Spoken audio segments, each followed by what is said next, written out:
गुमनाम है कोई, बदनाम है कोई।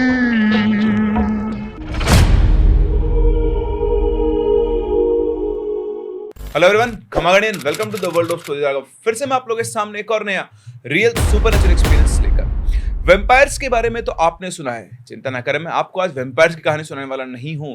लेकिन जैसे आपको पता है कि वैम्पायर्स एक इंसान का खून चूस लेते हैं, ऐसे ही भारत देश के कुछ ऐसे गांव हैं जहां पर भी ऐसी कुछ एंटिटीज वास करती हैं जो कि एक जिंदा इंसान का खून चूस लेती है। आज जिस एंटिटी के बारे में आपसे बात करने वाला हूं, जिसकी कहानी मैं आपके लिए लेकर आया हूं, उसके बारे में आप लोगों ने कभी भी नहीं सुना होगा। तो कौन है ये एंटिटी, कैसे इससे पाला पड़ा किसी इंसान का, और कैसे ये उस एक छोटे से रीजन के अंदर इन फेमस है, ये सब आपको जानने को मिलेगा हमारी आज की इस कहानी में, जो हमारे साथ शेयर की है मेहुल ने। ये इंसिडेंट मेहुल के साथ तब हुआ जब वो अपनी बहन राधिका को उसकी एक फ्रेंड जिसका नाम था अनामिका के गांव छोड़ने गया उसकी शादी में। और वहां मेहुल का सामना हुआ एक ऐसी खतरनाक एंटिटी से, जो जब जिंदा थी तब वो एक इंसान थी, लेकिन मरने के बाद उसका जो नेचर था वो इस तरह से बदली कि वो लोगों के खून की प्यासी हो गई।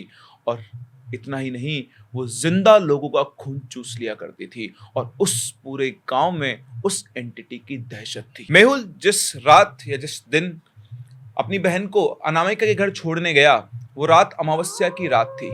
उसे घर पे छोड़कर वो वापस आने वाला था।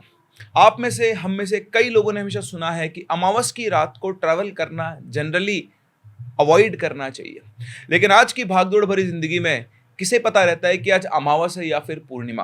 और अगर पता भी हो तो भी लोग इन चीजों के ऊपर विश्वास नहीं करते हैं। और कई लोगों को तो रात में ही ट्रैवल करना प्रेफर होता है, जैसे मैं खुद भी प्रेफर ही करता हूँ कि रात में ट्रैवल किया जाए या फिर नाइट ड्राइव की जाए। अब तो नहीं करता हूँ, पहले की बात कर रहा हूँ, जब मैं कॉलेज में था या फिर वर्किंग प्रोफेशन में इनिशियली था। फैमिली के बाद तो आप लोग दिन में ही ट्रैवल करना प्रेफर करते हैं, अब तो मैं भी वही करता हूँ। बट फिर भी कई बार हमें रात में भी ट्रैवल करना होता है। तो मेहुल को भी एज सच रात को ही ट्रैवल करना पसंद था। और वो राधिका को अनामिका के घर छोड़ता है और रात को करीबन 9 बजे वहां से बोलता है कि मैं निकलता हूँ घर के लिए, शादी वादी आप अच्छे से एंजॉय करें, मतलब बढ़िया से आपकी शादी हो, मुझे कुछ काम है, वरना मैं भी शादी जरूर अटेंड करता। तो जैसे उसने जाने की बात की, अनामिका के घर वाले बोलते कि नहीं बेटा, आज तुम मत जाओ, आज अमावस की रात है, आज रात रुक जाओ, कल सुबह तुम निकल जाना। और उस गांव में कुछ ऐसा था कि लोग रात को ट्रैवल करना अवॉइड करते थे, और आज की रात तो अमावस्या की रात थी। तो उन लोगों ने मेहुल को समझाया कि बेटा, हमारे गांव में कुछ ऐसी चीज़ें हैं जिनकी वजह से हम लोग अमावस की रात को यहाँ से बाहर नहीं निकलते हैं। तुम अभी जानते नहीं हो, इसलिए तुम आज रात रुक जाओ, कल सुबह चले जाना। मेहुल बोला, अरे अंकल आप परेशान मत हो, मैं तो बहुत ट्रैवल करता हूँ रात के टाइम पर, ऐसा कुछ भी नहीं है। जब मेहुल नहीं माना तो जो अनामिका की दादी थी, जो बेड पर लेटी हुई थी, और वो बेड रिडन ही थी, उन्होंने मेहुल से कहा, बेटा जब बड़े लोग समझा रहे हों तो उस बात को समझ लेना चाहिए।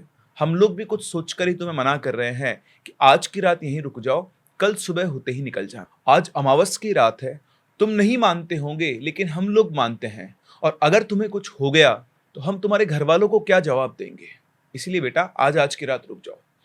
अब मेहुल और किसी की बात तो नहीं मानता, लेकिन जब इतनी बूढ़ी दादी ने उसे बोला तो वो उनकी बात को अवॉइड नहीं कर पाया, और उसने बोला कि ठीक है दादी, अगर ऐसी बात है तो मैं आज रात को यहाँ रुक जाता हूँ, मैं कल सुबह निकल जाऊंगा। अब जब ये सब हुआ तो मेहुल के दिमाग में एक सवाल घूमने लगा कि यार, उससे पहले भी वो रात को हमेशा ट्रैवल करता है, कई लोगों ने उसे रोका है, लेकिन जिस तरह से अनामिका की फैमिली उसको रोक रही थी, उनके चेहरों के जो एक्सप्रेशन थे वो किसी चीज से डरे हुए थे। उनके मन में ये डर था कि अगर मैं रात को निकलूंगा तो मुझे कुछ ना कुछ हो जाएगा।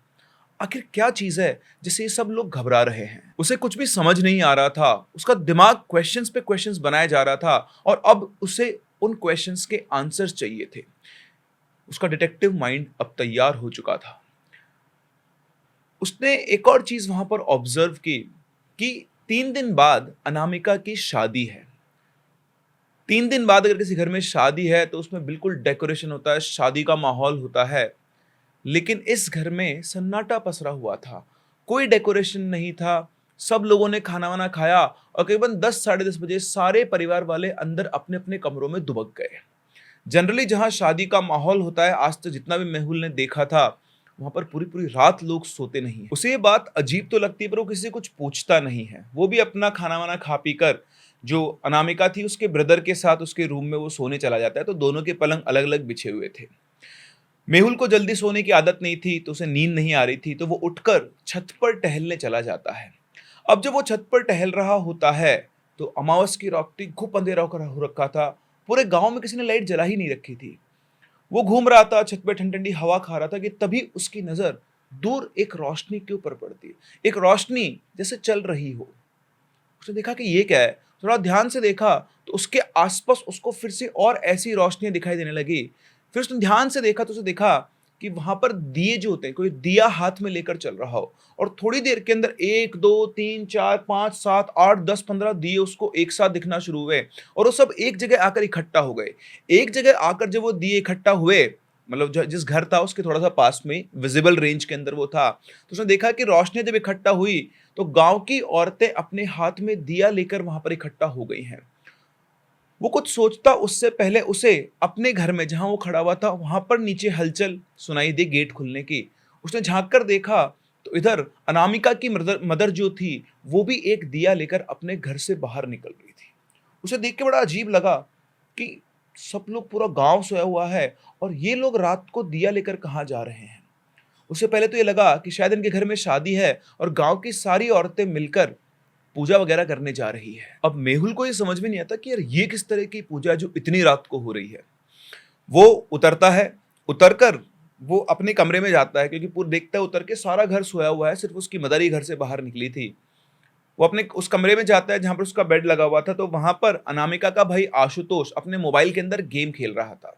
उसको देखकर वो उससे पूछता है कि यार एक बात बता, ये तुम्हारे गांव की सारी औरतें और तेरी मम्मी भी अभी भी गई है दिया लेकर हाथ में, ये सब लोग कहां पर जा रहे हैं। तब आशुतोष बड़ा ही कैजुअल सा आंसर देता है, थाया को शांत करने। तो मेहुल के दिमाग में था थाया, ये थाया कौन है, थाया को शांत करने सब लोग जा रहे हैं। फिर उसे लगा कि हर गांव में अपने अपने देवता होते हैं, शायद इनके गांव में भी एक देवता होंगे जिनका नाम थाया होगा और उनकी पूजा करने के लिए ही ये सब लोग वहां पर गए होंगे। अब ये थाया क्या है, थाया कौन है और कैसे मेहुल ये जान पाएगा कि आखिर ये लोग थाया की पूजा क्यों कर रहे हैं, वो सब हम इस कहानी में आगे सुनेंगे। बट उससे पहले अगर आपके पास वैसा कोई रियल सुपरनेचुरल एक्सपीरियंस है या फिर कोई इंटरेस्टिंग स्टोरी है तो आप हमारी इन दी गई आईडीज पर या फिर हमारे इस व्हाट्सएप नंबर पर भी हमसे शेयर कर सकते हैं। और उसके अलावा मैं अपने सभी सब्सक्राइबर नहीं, आप हमारे फैमिली मेंबर्स हैं, सभी को धन्यवाद देना चाहूंगा जिन लोगों ने हमारे चैनल को सब्सक्राइब किया हुआ है। Thank you for your love and support. लेकिन अगर आपने चैनल को सब्सक्राइब नहीं किया है, आपको स्टोरीज पसंद आ रही हैं, तो प्लीज प्लीज प्लीज चैनल को सब्सक्राइब जरूर करें ताकि हमें ऐसा और एंगेजिंग, आपके लिए इंटरेस्टिंग और एंटरटेनिंग कंटेंट बनाने का मोटिवेशन मिलता रहे। वीडियो को लाइक जरूर करें और लोगों के साथ इन कहानियों को शेयर जरूर करें। एक लास्ट प्रमोशन रह गया, वो भी बोल देता हूं। अगर आपने हमारी ये बुक नहीं पढ़ी है तो इसे जरूर पढ़ें। जिन जिन लोगों ने इस बुक को पढ़ा उनके बहुत पॉजिटिव कमेंट्स आ रहे हैं। जिन लोगों ने बुक परचेज की है, पढ़ी है, उन्हें अच्छी लगी है, वो प्लीज हमारे कमेंट सेक्शन में भी और साथ साथ अमेजॉन के ऊपर भी हमें रिव्यू और रेटिंग दे, जिससे इस बुक को और रीच मिलने में आपकी हेल्प हो सके। और चेकआउट करें हमारी इस interesting Yakshini the curse of desire book को, जहां पर आपको मिलने वाली एक बहुत ही super interesting story over Yakshini, जहां पर एक लड़का एक यक्षिणी की साधना करता है और उसके बाद वो उसे कुछ वचन देता है। वो वचन वो निभा पाता है या नहीं, और भी बहुत सारी चीजें जो उसके साथ होती हैं, वो सब इस स्टोरी के अंदर आपको बताई गई है। तो जरूर जरूर जरूर पढ़ें, मिस ना करें यक्षिणी द कर्स ऑफ डिजायर को। थाया का नाम सुनकर मेहुल के दिमाग में सवाल तो बहुत सारे चल रहे थे, बट फिर उसने सोचा कि यार होगा इनके गांव का कुछ रिचुअल।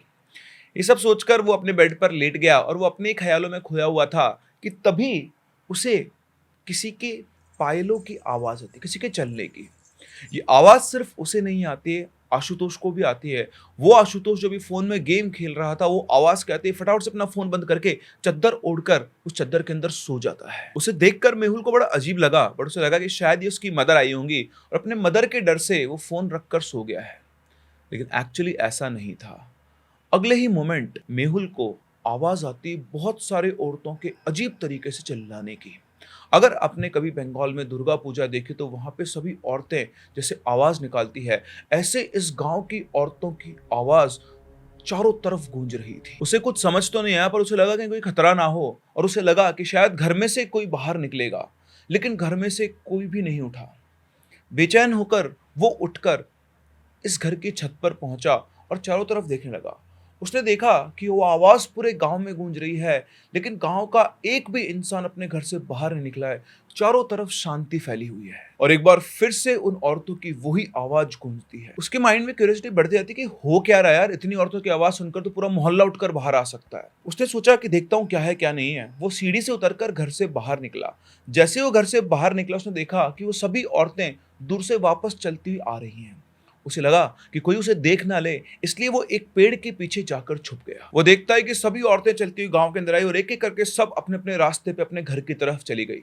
इधर अनामिका की मदर भी सीधा बरामदे से मतलब घर में घुसी और घुसकर बिना पीछे मुड़े वो अपने कमरे का गेट बंद करके अंदर चली गई। जो घर का मेन गेट था वो भी उन्होंने बंद कर लिया। तो इनके घर का जो स्ट्रक्चर था वो ऐसा था कि इनके बाहर एक खुला बरामदा था, उसमें कुछ खाट वाट बिछी रहती थी और एक मेन गेट था जिसके थ्रू घर के अंदर जाया करते थे। तो बरामदा खुला हुआ था और वो बिना, क्योंकि उनको तो पता था, लगा था कि सब सो गए होंगे, वो गेट बंद करके चली गई और मेहुल जो था वो घर से बाहर रह गया। अब वो आता है घर पे और सोचता है कि यार अब क्या ही किसी को जगाऊं। वो बाहर जो खटिया बिछी हुई थी उसी के ऊपर सो जाता है। अब जो बरामदा था वैसे तो चारों तरफ से बाउंड्री से कवर्ड था, पर उसमें गेट नहीं था, मतलब घर के अंदर का ही पार्ट आप उसे बोल सकते हो। वो लेटा हुआ था, उस लेट के उसने आंखें बंद ही की थी कि तभी उसे अचानक से किसी की पायल की और चूड़ियों की आवाज आती है। जैसे कोई लेडी जब पायल और चूड़ियां पहनकर चलती है, ऐसे उसकी चूड़ियां खनक रही थी। यह आवाज सुनकर अपनी आंख खोलता है और देखने की कोशिश करता है। उसे लगा शायद अनामिका की मदर बाहर आई हैं, बट अंधेरा भी बहुत ज्यादा था और वहां पे उसे कोई दिखाई नहीं दे रहा था। मेहुल करवट बदलकर दूसरी तरफ सोने लगता है कि तभी उसकी नजर सामने से आते हुए एक और दिए पर पड़ती है। ये दिया नॉर्मल दियों से बिल्कुल अलग था। इसकी रोशनी बहुत ज्यादा थी और इसकी रोशनी में कुछ दिखाई नहीं दे रहा था, बस एक परछाई बन रही थी। और वो परछाई देखकर मेहुल की एक बार के लिए सांसें अटक गई, क्योंकि जो परछाई थी वो उल्टी बन रही थी। मेहुल लेटा हुआ था और उसकी आंखें पूरी चौकन्ना थी। वो देखे जा रहा था उस रोशनी को कि तभी उसे एक अजीब सी गड़गड़ाहट की आवाज आती है। वो गड़गड़ाहट की आवाज उसको विचलित कर देती है और मेहुल ये सोच रहा था कि वो उठकर देखे, लेकिन उसके मन में एक अनजान डर था जो उसे रोके हुए था। वो दिए की रोशनी जो उसके पास आ रही थी वो अचानक से वापस घूम जाती है और घूमते ही उसे एक औरत दिखाई देती है, एक सफेद साड़ी में। और ये सफेद साड़ी की जो चमक थी, ये कोई नॉर्मल सफेद साड़ी नहीं थी। उस अंधेरे में भी वो बिल्कुल ऐसे चमक रही थी जैसे सफेद साड़ी के अंदर से ही लाइट निकल रही हो। अब मेहुल को यह एहसास हो गया था कि यह कुछ ना कुछ गड़बड़ है और उसकी आंखों के सामने देखते ही देखते वो सफेद साड़ी और वो दिया दोनों उस अंधेरे में कहीं ओझल हो जाते हैं। उनके गायब होते ही मेहुल अपनी जगह पर उठ बैठता है और वो चौड़ी आंखें करके अपनी उस तरफ देख रहा होता है कि आखिर वो लाइट कहाँ गई। जैसे अंधेरे में आप कुछ ढूंढने की कोशिश करते हो, वैसे ही मेहुल भी उस औरत को वहां ढूंढने की कोशिश कर रहा था। और वो ये कोशिश कर ही रहा था कि तभी उसे अपने पीछे से उन्हीं चूड़ियों की आवाज आती है। मेहुल समझ गया था कि जो चीज अभी उसके आंखों के सामने थी वो अब उसके पीछे आ चुकी है, क्योंकि मेहुल को अपने पीछे बहुत स्ट्रॉन्ग प्रेजेंस फील हो रही थी। और सिर्फ इतना ही नहीं, जो भी कोई उसके पीछे खड़ा हुआ था उसकी सांसों की आवाज तक उसके कानों में आ रही थी। मेहुल अपनी आंखें तिरछी करके पीछे तरफ देखने की कोशिश करता है और उसे पीछे वही सफेद साड़ी का सा अक्स दिखाई देता है और वो हल्का सा और घूमता है। तभी एकदम से वो औरत उसके सामने आ जाती है और उसके सामने आती है उसके मुंह से चीख निकल जाती है, क्योंकि उस औरत के चेहरे में आंखें नहीं थी, उसकी जगह खड्डे थे और उसके मुंह से एक काला सा लिक्विड निकल रहा था और बिल्कुल वही सफेद साड़ी उसने पहनी हुई थी और सामने आते हुए मेहुल का हाथ पकड़ लेती है। बस ये वो आखिरी बात है जो मेहुल को याद थी। इसके बाद उसके साथ जो भी हुआ वो सब मेहुल को अनामिका के घर वालों ने बताया। नेक्स्ट मॉर्निंग जब अनामिका के घर वाले उठकर बाहर आए तो उन्होंने मेहुल को बरामदे में पड़े हुए देखा और जब उन्होंने देखा तो बिल्कुल बेसुध पड़ा हुआ था, बेहोश था और उसे देखकर ऐसा लग रहा था उसके शरीर से सारा खून किसी ने खींच लिया हो। उसकी आंखों के नीचे बड़े बड़े खड्डे हो गए थे, बिल्कुल नीली उसकी स्किन, मतलब होता ना खींच लेते तो सफेद सी स्किन हो गई थी, आंखों के नीचे काले काले खड्डे। और एक दिन में इंसान, एक दिन भी छोड़ो कुछ घंटों के अंदर इंसान इतना कमजोर नहीं हो सकता है। वो देखते ही वो लोग समझ गए थे कि मेहुल का सामना थाया से हो चुका है। उन्हें अच्छी तरह से पता था कि रात को क्या हुआ है और उनमें से आधे से ज्यादा लोग कन्विंस थे कि अब मेहुल की जान नहीं बच पाएगी। यहाँ अनामिका के घर वाले परेशान थे कि उनके घर एक मेहमान आया और जिससे वो उसे बचाना चाहते थे, आखिर उसका मेहुल से सामना हो गया। अब वो मेहुल के घर वालों को क्या बोलेंगे? खैर ये सब बातें छोड़कर मेहुल को उठाकर हॉस्पिटल ले जाया गया। पूरे गांव में ये बात फैल चुकी थी कि इनके घर पे जो मेहमान आया था उसका सामना थाया से हुआ है और अब वो नहीं बच पाएगा, क्योंकि आज से पहले भी जिस किसी का सामना थाया से हुआ है वो जिंदा नहीं बच पाया है। लेकिन वो कहते हैं ना, जिसके ऊपर भगवान की कृपा हो उसे कोई शैतान मार नहीं सकता। मेहुल को हॉस्पिटल ले जाकर फटाफट से 4 यूनिट ब्लड चढ़ाया गया, लेकिन उसका कोई फायदा नहीं था। 4 यूनिट ब्लड चढ़ने के बाद भी उसके शरीर में कोई चेंजेस नहीं थे। अनामिका के घर वाले बहुत अच्छे से जानते थे कि इन सब से कुछ नहीं होगा, फिर भी वो और 4 यूनिट ब्लड लेकर आए और उसको हॉस्पिटल से डिस्चार्ज करवाकर अपने घर पर लेकर आ गए। तब तक मेहुल के पेरेंट्स भी वहां पर आ चुके थे। गांव के पंडित को वहां पर बुला लिया गया था और अनामिका के पेरेंट्स को लग रहा था कि जैसे ही पंडित जी आके पूजा करेंगे मेहुल शायद ठीक हो जाए। लेकिन सभी लोगों को मन ही मन बहुत कम आस थी। अभी जैसे ही ये लोग घर पहुंचते हैं, वो मेहुल जिसके शरीर में जान नहीं थी वो एकदम से उठकर बैठ जाता है और अनामिका के फादर का गला पकड़ लेता है। और वो गला इतना तेज पकड़ता है कि अनामिका के फादर का दम घुटना शुरू हो जाता है। 5-6 लोग मिलकर भी मेहुल की पकड़ से उनके गले को छुड़वा नहीं पा रहे थे और उसने उन्हें तब तक नहीं छोड़ा जब तक कि वो बेहोश नहीं हो गए। बेहोश होने के बाद अपने आप उसने उनको छोड़ दिया और ये सब देखकर सभी लोगों ने मेहुल से दूरी बना ली। और जैसे ही मेहुल ने सबको देखा, वो अजीब तरीके से दांत खटखटाने लगा, खट खट खट खट इस तरह से। और उसको ये देखकर, मतलब उसको देखकर इतना डर लगता है, इतना क्रीपीनेस थी उस टाइम पर। आप इमेजिन करें किस तरह दांत खट खट खट खट खट कर रहा था। जो औरतें थी वो तो भाग गई वहां से और मेहुल उठकर एक कोने में जाकर दोनों घुटनों के ऊपर बैठ गया और बैठकर चारों तरफ देखकर एक लड़की की आवाज में बोलने लगा, मुझे मारा था ना, किसी को नहीं छोड़ूंगी, सबको मार दूंगी। और ये बोलकर मेहुल बहुत तेज तेज हंसने लगा और यही शब्द वो बार बार बोले जा रहा था। लूप लगा दिया अपने, बार बार वो यही शब्द बोल रहा था कि मार दूंगी, सबको मार दूंगी, सबको मार दूंगी, हंसे जा रही थी। तो जब ये सब हो रहा था, इधर पंडित जी अपनी पूजा में लगे हुए थे, लेकिन उनकी पूजा से कोई भी असर या कोई फर्क नहीं पड़ रहा था। ये सब अनामिका की दादी उधर पलंग पर पड़े पड़े देख रही थी। फिर उन्होंने इशारे से गांव के 2-3 आदमियों को अपने पास बुलाया और उनसे उनको मेहुल के पास ले जाने को कहा। वो उन्हें उठाकर मेहुल के पास लेकर गए तो उनके हाथ में एक डंडी थी। उस डंडी से उन्होंने मेहुल की ठुड्डी पे से डंडा लगाया और ऐसे ऊपर उठाकर अपनी तरफ देखा। उनकी आंखों में आंखें डालते मेहुल ने अपनी गर्दन वापस ऐसे नीचे कर ली। तब दादी गुस्से में उसकी तरफ डंडा करते बोलती है, क्या रे जाना, तू बच्चे को क्यों परेशान कर रही है, चले जाए यहाँ से, इसकी कोई गलती नहीं है। मेहुल इधर अजीब तरीके से लड़की की आवाज में हंसता है और हंसते हंसते उसका सिर ऐसे कांप रहा था और कांपते कांपते हंसते हुए ऐसे ना कर देता है। इसके बाद वो दादी अपने हाथ में बंधे ताबीज को ऐसे उतारती है और उसको मेहुल के सामने से लटका देती है। उस ताबीज को उसकी आंखों के सामने लटकाते ही मेहुल बहुत अजीब तरीके से बिहेव करना शुरू करता है। इस तरह से उसका शरीर हिलने लगता है और लड़की क्या उसे बोलता है, मैं पागल नहीं हूं, मैं पागल नहीं हूं। ये बोलते बोलते वो एकदम बिल्कुल दीवार के अंदर घुसने से लग जाता है और फिर एकदम से खड़ा होकर बोलता है, हाँ मैं ही पागल हूँ, हाँ मैं ही पागल हूँ। और ये बोलकर वो बहुत तेज तेज हंसने लगता है। यहाँ पर ये सब चल रहा था कि तभी वो जो पंडित जी थे वो इनके गांव के एक बहुत माने हुए तांत्रिक को लेकर वहां पर आ जाते हैं और जैसे वो तांत्रिक घर के अंदर आते हैं, वो मेहुल को देखते उनकी आंखें से गुस्से में जाती है और उधर मेहुल की नजर जैसे उस तांत्रिक पर पड़ती है वो भी बिल्कुल आग बगला हो जाता है। ऐसा लग रहा था जैसे 2 बहुत पुराने जानी दुश्मन एक दूसरे को देख रहे हो और उसको देखते ही उसकी दादी की तरफ देखकर बोलता है, ये फिर से आ गई। वो तांत्रिक बिना रुके सीधा मेहुल के पास जाता है, उसके बाल पकड़ता है और बाल पकड़ उसे खींचकर घर से बाहर ले जाने लगता है। इधर मेहुल के पेरेंट्स भी वहीं खड़े हुए थे और वो उनको समझ में नहीं आता कि भाई ये चल क्या रहा है हमारे लड़के के साथ। पहले वो दादी के साथ जो सीन हो रहा है वो कोई अनजान आदमी और उनका बाल पकड़ के वो लेकर जा रहा है, तो आगे बढ़ने लगे उसको रोकने के लिए कि तभी उसकी दादी ने इशारा किया और उन्होंने बोला रुक जाओ। वो लोग उनकी दादी के पास पहुंचे और पूछते कि ये सब क्या चल रहा है, ये क्या हो रहा है। उसकी दादी बताती है कि आपका बेटा थाया की चपेट में है। तो बोलते हैं थाया कौन है? तो उसकी दादी बताती है, कई साल पहले गांव में एक औरत रहा करती थी। उस औरत के बच्चे नहीं हो रहे थे और इस चीज़ से वो बहुत ज़्यादा दुखी थी, बहुत डिप्रेशन में थी और डिप्रेशन में आते-आते आखिरकार वो पागल हो गई और पागल होने के बाद वो गाँव में किसी के पे ऊपर चलते हुए पत्थर-वत्थर फेंक के उन्हें मारा करती थी।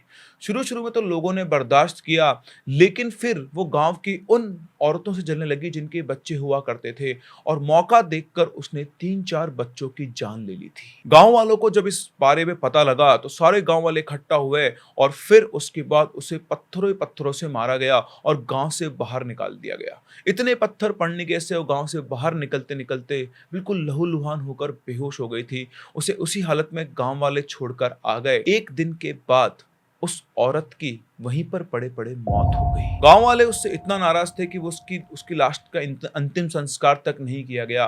वो लाश वहीं पर पड़ी रही और शायद कोई जंगली जानवर 1, 2, 3 जितने भी यहाँ पे आस-पास गाँव के आस-पास जानवर रहते थे, शायद वो उसके पूरे शरीर को नोच-नोच कर खा गए। खैर इसके कुछ समय तक, कुछ महीनों तक कुछ भी नहीं हुआ, सब कुछ नॉर्मल था। लेकिन फिर गाँव के लोगों को अचानक से अमावस की रात पर वो दिखने लगी और जिस किसी को वो दिखती अगले ही दिन उसकी मौत हो जाती और जब उस इंसान की लाश मिलती तो ऐसा था कि जैसे उसके शरीर में से पूरा खून चूस लिया गया हो।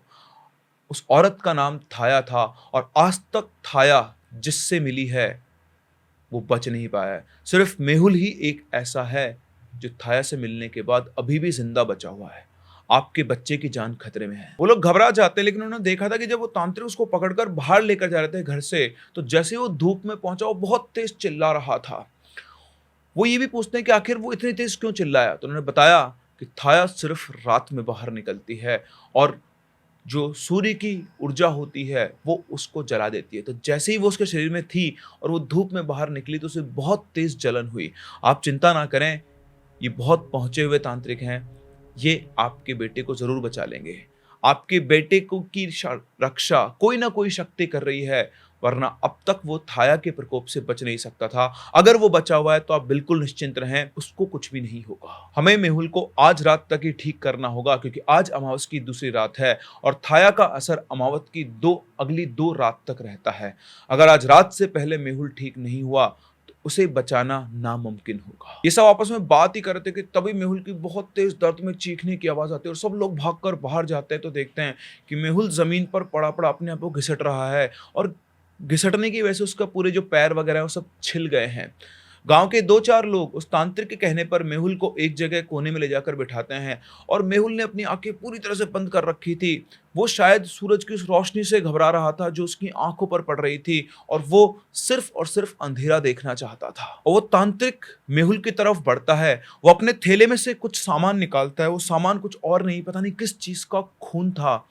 उसको हाथ में लेकर वो पूरे मेहुल के पूरे शरीर पे लगाना शुरू करता है और जैसे उसके हाथ पैरों पे वो खून लगता है, मेहुल ऐसे सूंघता हुआ अपनी आंखें खोलता है और खोलकर देखता है तो उसके शरीर पे जो खून लगा हुआ था वो उस खून को चाटना शुरू कर देता है और चाटने के बाद वो बहुत तेज हंसता है। उन्होंने मेहुल को इस काम में बिजी कर दिया था। जैसे जैसे वो खून चाट रहा था उन्होंने अपने शिष्य को लगा दिया, तो बार बार उसके शरीर पे खून लगाया जा रहा था। जब तक मेहुल ये सारा काम कर रहा था वो तांत्रिक 2-3 गांव के लोगों को लेकर खेत की तरफ जाते हैं और वहां पर जाकर जमीन में एक खड्डा करते हैं।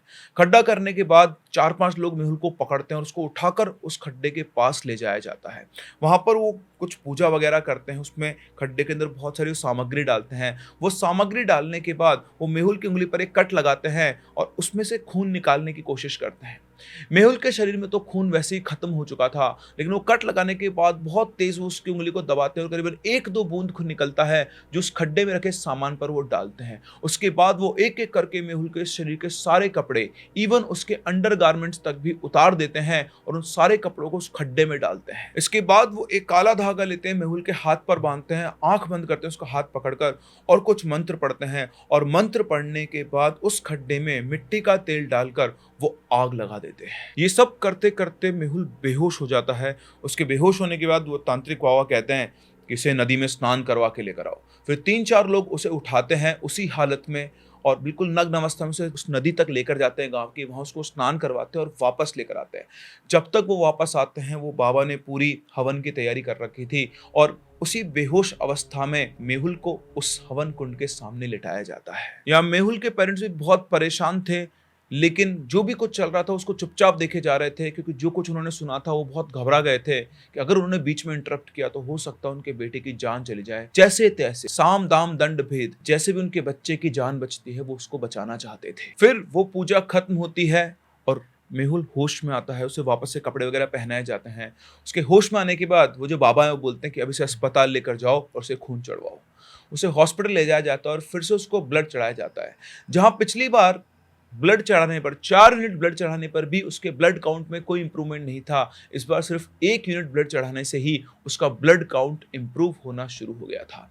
मेहुल अब खतरे से बाहर था, उसको 2-3 दिन के लिए हॉस्पिटल में ही एडमिट रहना था ताकि वो रिकवर कर पाए। मेहुल अब होश में आ चुका था और अपने पेरेंट्स को उसने देखा, अपनी हालत देखी, थोड़ा बहुत बताया गया तो वो बुरी तरह घबरा गया था और तब उसे चीजें याद आई कि कैसे उसका सामना थाया से हुआ था।